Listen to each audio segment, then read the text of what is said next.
નમસ્કાર વિદ્યાર્થી મિત્રો, બોજેડા પ્રાથમિક શાળા સીઆરસી વજેરિયા જયેશ કુમાર કે બારિયા આપનું હાર્દિક સ્વાગત કરું છું। આજે આપણે ધોરણ 6 ની અંદર એક નવું જ પ્રકરણ પાયાના આકારોની સમજૂતી એની આપણે ચર્ચા કરવા જઈ રહ્યા છીએ। બરાબર, આજથી આ પ્રકરણની આપણે શરૂઆત કરીએ છીએ। આ પ્રકરણની અંદર આવતું રેખા, રેખાખંડ, કિરણ, ખૂણો, બરાબર, એની પ્રાથમિક માહિતી છે એ અગાઉ મેં એનો વિડીયો મૂકેલો છે, બરાબર છે। એટલે એની જે પ્રાથમિક માહિતી છે એ અગાઉના વિડીયોની અંદર આપણે જોઈ ગયા છે અને એ વિડીયો મેં મૂકેલો પણ છે। હવે આજે આપણે સ્વાધ્યાય 5.1 ની શરૂઆત કરવા જઈ રહ્યા છે। એની અંદર દાખલા નંબર 1 એવો છે કે માત્ર નિરીક્ષણ કરી એટલે આપણને દોરેલું આપ્યું હોય એને આપણે જોવાનું, એટલે એને શું કહેવાય? નિરીક્ષણ। માત્ર નિરીક્ષણ કરી રેખાખંડોની સરખામણી કરવામાં કયો ગેરલાભ થાય છે? સમજો કે આપણને મેં અહીં બે રેખાખંડ દોર્યા છે, તમે જોઈ શકો છો। એક રેખાખંડ AB છે, બીજો રેખાખંડ CD છે। હવે હું તમને પ્રશ્ન પૂછું છું કે આ બે રેખાખંડ છે તે તમારે જોવાના છે, એનું નિરીક્ષણ કરવાનું છે અને તમને આ બંને રેખાખંડ સરખા દેખાય છે? એકી નજરે આપણે જ્યારે આ બંને રેખાખંડને જોઈએ છે ત્યારે આપણને તરત જ એવો ખ્યાલ આવે કે હા, આ બંને રેખાખંડ સરખા છે, બરાબર છે। આપણે શું કહીશું કે આ AB રેખાખંડ અને CD રેખાખંડ એ બંને રેખાખંડ કેવા છે? સરખા છે। આમ આપણે જોઈને કહી દઈએ તો કે હા, આ બંને રેખાખંડ કેવા છે? સરખા છે। પરંતુ કેટલીક વાર નિરીક્ષણ કરીને રેખાખંડની લંબાઈનું અનુમાન કરવું ખોટું પણ પડે છે। શું કીધું? દાખલા તરીકે મેં તમને કહી દઉં કે AB રેખાખંડ અને CD રેખાખંડ બંનેની લંબાઈ સરખી છે, પણ કઈ રીતે મેં કીધું? મેં ખાલી અનુમાન કર્યું કે હા, સરખા દેખાય છે, પણ કોઈક વખત ખોટું પડવાની શક્યતા પણ રહેલી છે। જ્યારે કોઈનું માપન કરું છું તો તેનો ખ્યાલ આવશે। જો એનું માપન કરું છું, અહીં આપણે જોઈએ તો કે AB રેખાખંડ અને CD ની લંબાઈ આપણને કેવી લાગે છે? સરખી લાગે છે, પણ હું માપન કરું છું। જો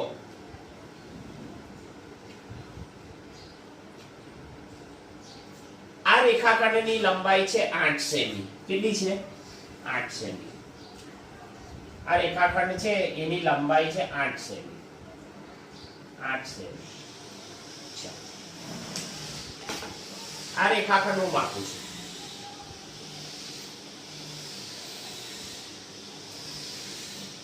આ રેખાખંડની લંબાઈ છે 8.5 સેમી।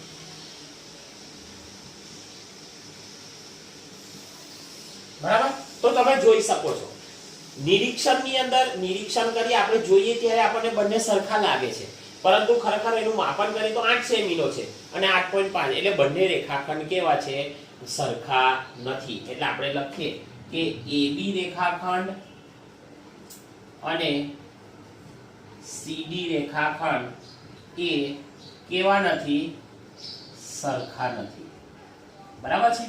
એટલે આપણે ખાલી નિરીક્ષણ કરીએ તો આપણે જે અનુમાન કરીએ છીએ એ અનુમાન કોઈક વખત શું થાય છે? ખોટું પણ પડે છે। અહીં તમે જુઓ તો અહીં AB રેખાખંડ 8 સેમી નો છે અને CD રેખાખંડ 8.5 સેમી નો છે, બરાબર છે। એટલે બંને સરખા નથી। એટલે કોઈક વખત આપણે નિરીક્ષણ કરીને અંદાજ લગાવીએ તો આપણને ગેરલાભ પણ થવાનો શક્યતા રહેલી છે, બરાબર છે। એ જ પ્રમાણે આપણો દાખલા નંબર 2 છે। દાખલા નંબર 2 શું કહે છે ખબર?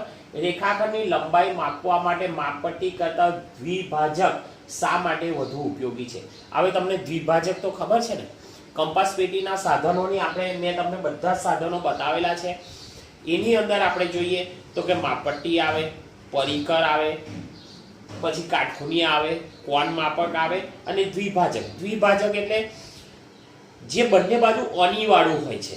એક પરિકર હોય, વર્તુળ દોરવા માટે વપરાય, જે આપણે પેન્સિલ નાખીએ છીએ, એ સિવાયનું બીજું એક સાધન આપણા કંપાસ બોક્સમાં હોય છે જેને બંને બાજુ અણી હોય છે, એનું નામ છે દ્વિભાજક। તો માપપટ્ટી વડે માપીએ, ઘણી વખત રેખાખંડ માપપટ્ટી વડે માપીએ તો ભૂલ થવાની શક્યતા રહેલી છે. હું એવું નથી કહેતો કે દર વખતે ભૂલ થાય, પણ કેટલીક વાર ભૂલ થવાની શક્યતા રહેલી છે. એનું કારણ શું છે?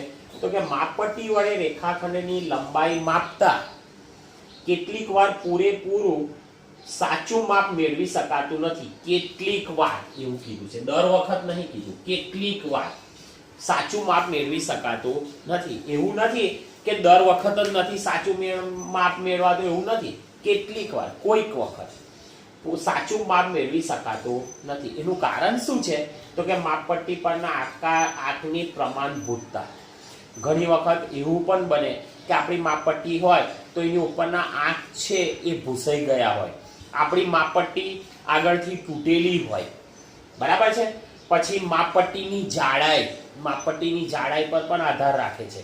જાડાઈ હોય તો આપણને આંક થોડા એના નાના આંક આગા પાછા જોઈ શકાય છે, બરાબર છે. આપણી જોવાની પદ્ધતિ છે, એ બધુંને કારણે માપપટ્ટી વડે કોઈક વખત આપણે સાચું માપ મેળવી શકતા નથી. પણ સાચું માપ મેળવવા માટે શું ઉપયોગી છે? તો કે જ્યારે આપણે દ્વિભાજકનો ઉપયોગ કરીએ ત્યારે રેખાખંડનું આપણે ચોક્કસ માપન કરી શકીએ છીએ. આ તો આપણો સ્વાધ્યાય 5.5 નો દાખલા નંબર 1 અને દાખલા નંબર 2. હવે આપણે નેક્સ્ટ દાખલા નંબર 3 અને દાખલા નંબર 4 ની શરૂઆત કરીએ.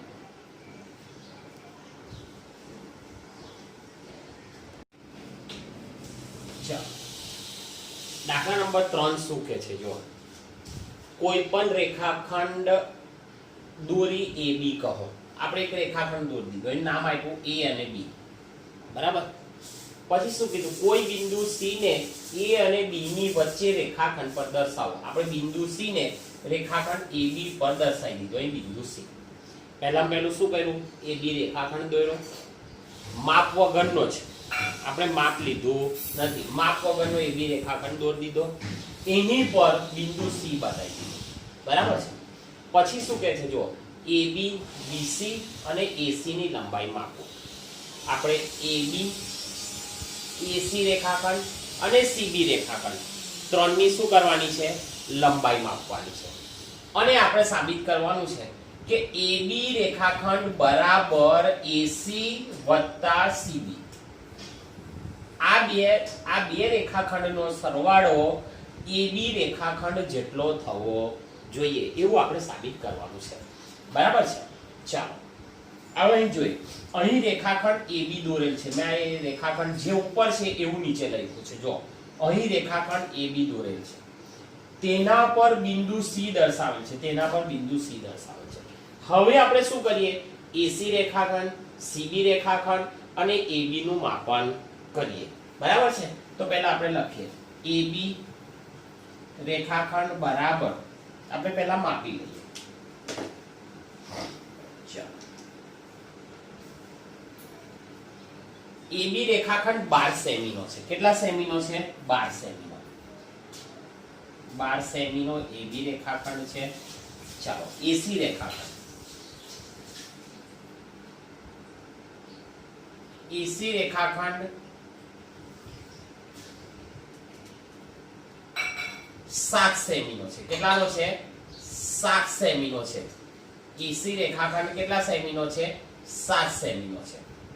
AC બરાબર 7 સેમી. ચાલો CB જોઈ લઈએ. તો કે 5 સેમી. CB રેખાખંડ બરાબર 5 સેમી. હવે આપણે જુઓ, આપણે ત્રણે ત્રણ રેખાખંડનું માપન કરી લીધું.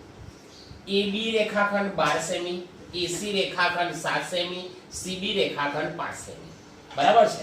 હવે તમે આપણે AC અને CB, AC અને CB આ કેટલાનો છે? 7 સેમી. આ રેખાખંડ કેટલાનો છે? 5 સેમી. આ બેનો સરવાળો કરી દઈએ. ચાલો, AC રેખાખંડ વત્તા CB રેખાખંડ. ચાલો, AC રેખાખંડ કેટલાનો છે? 7 સેમીનો વત્તા CB રેખાખંડ કેટલો છે? 5 સેમી બરાબર કેટલા સેમી થયું 8 સેમી. હવે તમે જુઓ વળી AB રેખાખંડ પણ આપણને કેટલો આપ્યો છે AB રેખાખંડ આપણને કેટલું આપ્યું તો આપણે AB રેખાખંડ સોરી 7 ને 5 8 નહીં પણ 7 ને 5 કેટલા થયા 12 સેમી. હવે AB રેખાખંડ આપણે કેટલો આપ્યો તો કે 12 સેમી. બરાબર છે. તો તમે જો આ બેનો સરવાળો કેટલો થયો તો કે 12 સેમી અને AB બરાબર કેટલું છે 12 સેમી. તેથી AB રેખાખંડ ઇક્વલ ટુ AC રેખાખંડ વત્તા CD રેખાખંડ. બરાબર છે. AB નું જેટલું માપ થાય છે એટલું જ માપ આ બે રેખાખંડોના સરવાળાનું થાય છે. તેથી આપણે કહી શકીએ કે બિંદુ C એ AB પર આવેલું બિંદુ છે. તેથી બિંદુ C એ રેખાખંડ AB પર આવેલું બિંદુ છે. આપણને આજ કીધું હતું જો AB રેખાખંડ બરાબર AC રેખાખંડ વત્તા CB રેખાખંડ એટલે આ બેનો માપનો સરવાળો આ માપ બરાબર થવો જોઈએ. તો AB રેખાખંડ ઇક્વલ ટુ AC રેખાખંડ વત્તા CB આ બેનો સરવાળો કરો તો 12 સેમી અને AB બરાબર પણ કેટલું થાય છે 12 સેમી. હવે આપણે દાખલા નંબર 4 ની વાત કરીએ. દાખલા નંબર 4 ની અંદર શું કહે છે જુઓ રેખા પર 3 બિંદુઓ ABC છે. આપણે આ એક રેખા દોરી છે અને આ રેખા પર 3 બિંદુઓ કયા છે બિંદુ A બિંદુ B અને બિંદુ C છે. આપણે એને દર્શાવી દીધા છે. હવે આપણને એવું કીધું AB બરાબર 5 સેમી એટલે AB જે છે એનું માપ કેટલું છે 5 સેમી. BC બરાબર કેટલા સેમી 3 સેમી. BC બરાબર કેટલું માપ છે 3 સેમી અને AC એટલે કે આખો રેખાખંડ અહીંથી તો અહીં સુધી ના રેખાખંડનું માપ કેટલું છે આખા રેખાખંડનું માપ કેટલું છે તો કે 8 સેમી. કેટલું છે 8 સેમી. અહીંથી તો અહીં સુધીનું માપ કેટલું છે 8 સેમી હોય તો કયું બિંદુ બાકીના બે બિંદુઓની વચ્ચે હશે એવું આપણે નક્કી કરવાનું છે. બરાબર છે. અહીં હવે તમે જુઓ અહીં રેખાખંડ AC દોરેલ છે. આપણે AC દોરેલો છે A અને C જેમાં AB બરાબર 5 સેમી BC બરાબર 3 સેમી અને AC બરાબર 8 સેમી આપણને આપેલ છે. બરાબર છે. હવે તમે જુઓ એની અંદર સમજો કે આ BC બરાબર આપણને 3 સેમી આપેલ છે. તેથી બેનો સરવાળો કરીએ AB રેખાખંડ વત્તા BC રેખાખંડ બરાબર 5 વત્તા 3 બરાબર 8 સેમી. બરાબર કેટલું આવ્યું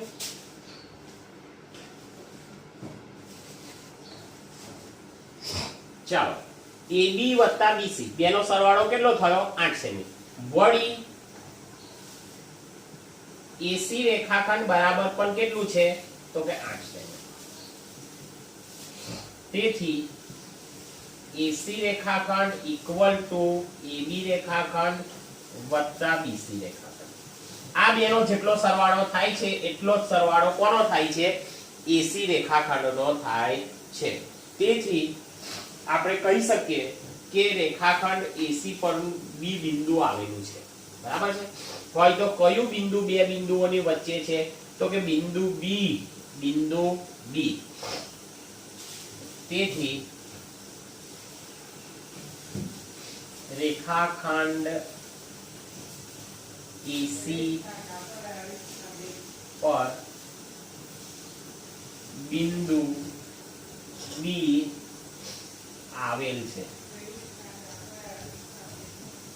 જે A અને C બિંદુ ની વચ્ચેનું છે. બરાબર છે. B બિંદુ એ A અને C વચ્ચેનું બિંદુ છે. બરાબર છે. આપણા હતા દાખલા નંબર 3 અને 4. હવે આપણે દાખલા નંબર 5 અને 6 ની વાત કરીએ.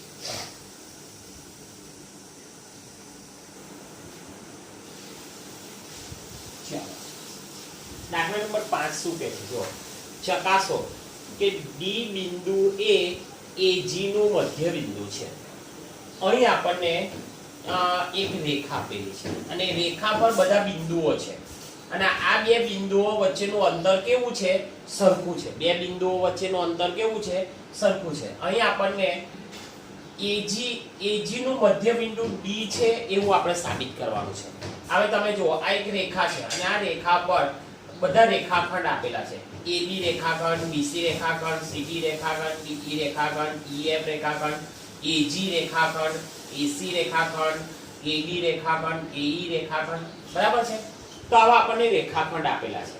હવે તમે જુઓ કે અહીંથી આપણે પહેલામાં પહેલું A બિંદુ લઈએ છે અને A બિંદુએથી 1 2 અને 3 અને આ બાજુથી G બિંદુ 1 2 અને 3 વચ્ચેનું બિંદુ કયું આવે છે? D બિંદુ. તો આપણે પહેલા AB નું માપ લઈ લઈએ.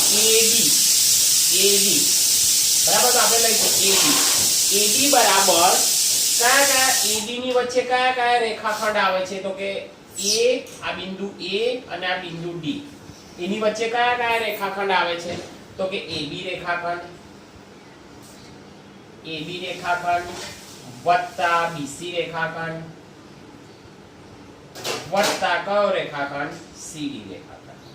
તમે જોઈ શકો છો AD રેખાખંડ છે એની વચ્ચે કયા રેખાખંડ? તો કે રેખાખંડ AB, રેખાખંડ BC અને રેખાખંડ CD. ચાલો હવે તમે જુઓ AD રેખાખંડનું માપ કેવું છે? 1 અને 2 એટલે કે 1 સેમી વત્તા BC નું પણ 1 સેમી વત્તા CD નું પણ કેટલું? 1 સેમી બરાબર કેટલું સેમી થયું?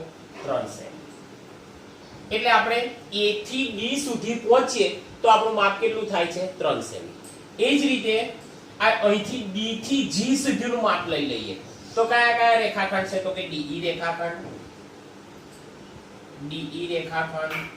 વત્તા EF રેખાખંડ વત્તા FG રેખાખંડ.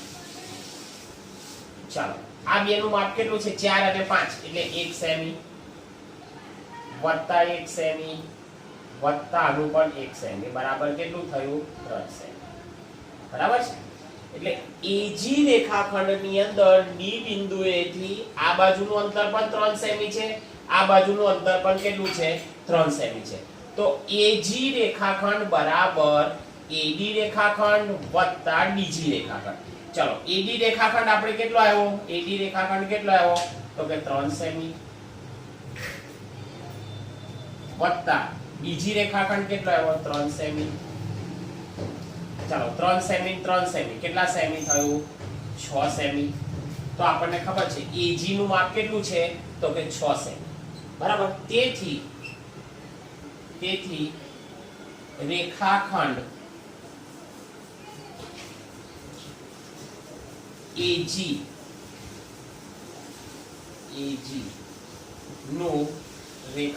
AG નું મધ્ય બિંદુ કયું છે?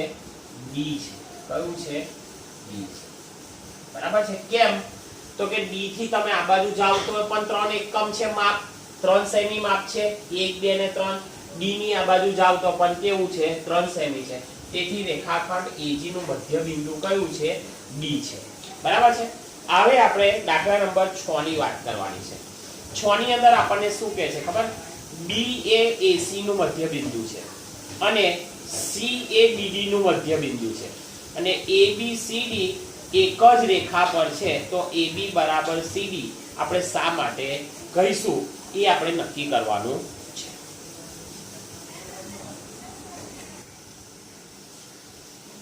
ચાલો એ પ્રમાણે આપણે શું કર્યું? એક રેખા દોરી દીધી અને એ રેખા પર આપણે 4 બિંદુઓ બતાવ્યા છે. પણ 4 બિંદુઓ આપણે એવી રીતે બતાવ્યા છે. શું કીધું છે તમે જુઓ તો કે B એ AC નું મધ્ય બિંદુ છે. તો તમે જો B એ A અને C રેખાખંડ છે. AC રેખાખંડનું મધ્ય બિંદુ B છે. બરાબર છે? અને C એ BD નું મધ્ય બિંદુ છે. તો તો બી અને આ ડી રેખાખંડ છે, આ બીડી રેખાખંડ છે અને એનું મધ્ય બિંદુ કયું છે? સી છે. એ બી સી ડી એ એક જ રેખા પર આવેલા છે. ચારે ચાર બિંદુઓને આપણે એક જ રેખા પર દર્શાવ્યા છે. ફરી હું તમને સમજાવી દઉં. ડી એ અને સી રેખાખંડનું મધ્ય બિંદુ છે, જ્યારે સી એ બી અને ડી રેખાખંડનું મધ્ય બિંદુ છે. ચારે ચાર બિંદુઓ જે છે એ આપણે એક જ રેખા પર દર્શાવ્યા છે. હવે આપણે શું બતાવવાનું છે ખબર તમને? AB બરાબર CD, AB બરાબર CD એવું આપણે બતાવવાનું છે. બરાબર? AB બરાબર CD. તો જો અહીં ABCD એ એક જ રેખા પર આવેલા બિંદુઓ છે. ABCD એક જ રેખા પર આવેલા બિંદુઓ છે જે આપણી રકમની અંદર આપેલું છે. હવે BA AC નું મધ્ય બિંદુ છે અને CA BD નું મધ્ય બિંદુ છે. બરાબર છે? તેથી AB બરાબર BC. આ ને આ બંનેનું માપ કેવું થઈ જાય? સરખું. તેથી AB બરાબર BC રેખાખંડ. AB રેખાખંડ અને BC રેખાખંડ બંને કેવા છે? સરખા છે. ચાલો સમજો કે આ એક પરિણામ આપણને મળ્યું. એ જ પ્રમાણે આપણે આની વાત કરીએ તો BC બરાબર CD, BC બરાબર CD. બરાબર? આ આપણને શું મળ્યું? પરિણામ 2.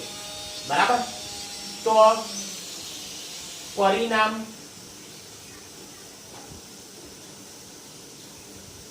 1 અને 2 પર. ચાલો BC બરાબર કેટલા છે? તો કે CD. પહેલાની અંદર એની કિંમત મૂકી દઈએ. BC બરાબર CD, તો BC કઈ છે આવ્યો? તેથી AB બરાબર CD જે આપણને આની અંદર આપ્યું છે. એટલે આપણે કહી શકીએ કે AB બરાબર CD. અહીં આપણને આપ્યું BC બરાબર CD. BC અને CD સરખા છે તો BC ની કિંમત કઈ છે? તો કે CD રેખાખંડ. તે આપણે ઉપર મૂકી દીધો સમીકરણ 1 માં. તો AB બરાબર CD. બરાબર છે? એટલે આની પરથી આપણે કહી શકીએ કે AB બરાબર CD. આ હતા આપણા દાખલા 5 અને 6. હવે આપણે દાખલા નંબર 7 ની વાત કરવાની છે. ચાલો દાખલા નંબર 7 શું કહે છે? જો ત્રિકોણ દોરી તેમની બાજુઓ માપો અને ચકાસો કે બે બાજુના માપનો સરવાળો ત્રીજી બાજુ કરતા વધુ હોય છે. અહીં એક ત્રિકોણ દોર્યો છે ABC. બરાબર? આ ત્રિકોણની એક બાજુ, આ બીજી બાજુ અને આ ત્રીજી બાજુ. બરાબર છે? ચાલો મેં AB ને માપું છું. AB રેખાખંડ બરાબર કેટલા સેમી? ચાલો BC બરાબર કેટલા? બરાબર? અને AC બરાબર કેટલા? આ ત્રણે ત્રણનું માપન કરું છું અને મારે સાબિત કરવાનું છે કે AB અને BC બેનો સરવાળો એ ત્રીજી બાજુ કરતા વધુ છે. બરાબર છે? તો તમે જુઓ અહીં આપણે કયો ત્રિકોણ દોર્યો છે? અહીં ત્રિકોણ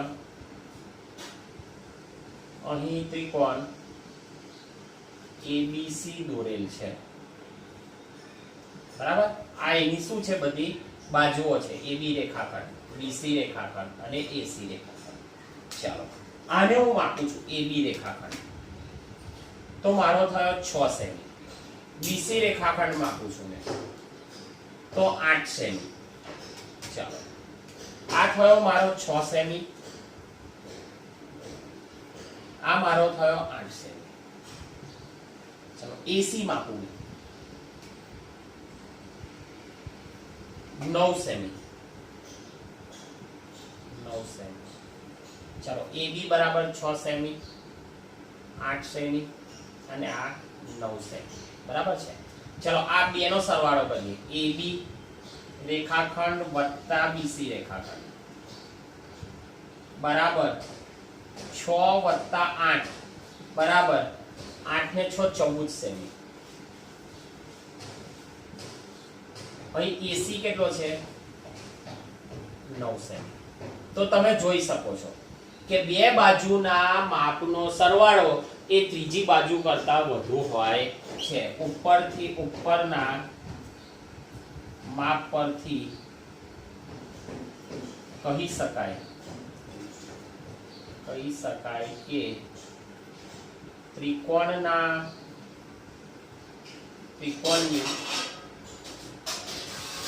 બે બાજુના માપનો સરવાળો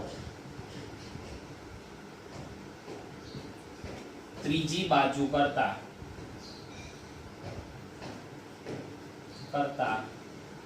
વધુ હોય છે. બરાબર છે. આ રીતે આપણો સ્વાધ્યાય 5.1 અહીં પૂરું થાય છે. નેક્સ્ટ વિડિયોની અંદર આપણે સ્વાધ્યાય 5.2 સાથે ફરી આપણે પાછા ભેગા થઈશું. ચાલો.